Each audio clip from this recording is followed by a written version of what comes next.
So is there anything in your theory that can explain why some 2-hour movies feel like they go by in 90 minutes and others feel like they last forever?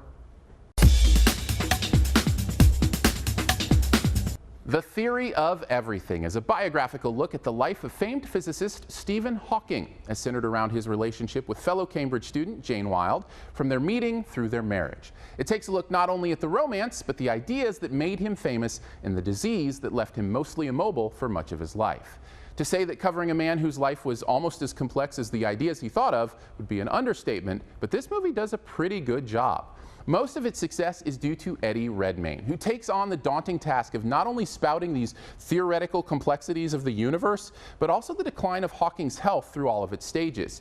He manages to convey both things with a legitimacy that is engaging and beautiful, helping us understand the joy behind this man of ideas in a way that gives flesh and depth to the person many only know as that genius who uses a computer for his voice.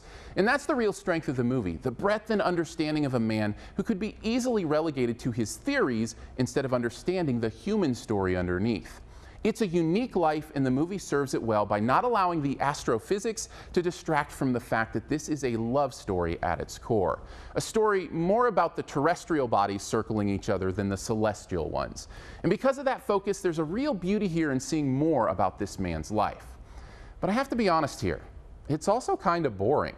I know, it really is beautiful, and the acting is great, and all that stuff I already said, but I just found myself throughout the 2 hours in these lingering moments of nothing.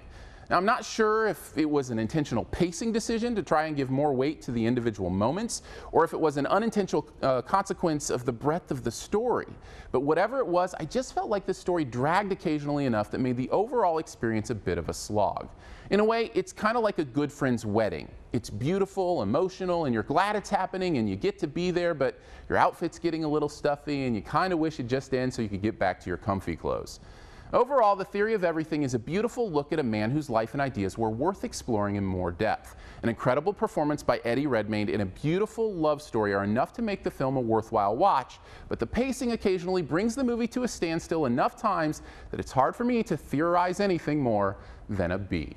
Thanks for checking out this Your Movie Friend review. You can stay tuned for this review's best ever challenge here in a bit. First, I want to throw some stuff up over here that you can click on. If you'd like to subscribe, which I'd very much appreciate, you can do that by clicking the big gray subscribe button. And if you want to see more, well, with award season in full swing, I've also got a look at Birdman this week. You can also click the logo right up here to go to the all-new YourMovieFriend.com, where you can find a searchable database of reviews, as well as the written text of these videos. And finally, this review's best ever challenge, where you name the best movie ever in a particular category, and also try to identify my choice. What is the best movie about a scientist ever? Mine is about a scientist and an inventor, although it centers around some magicians. Drop your own answer and a guess at mine in the comments, and the first person to guess mine does get a point. Thanks, and please subscribe.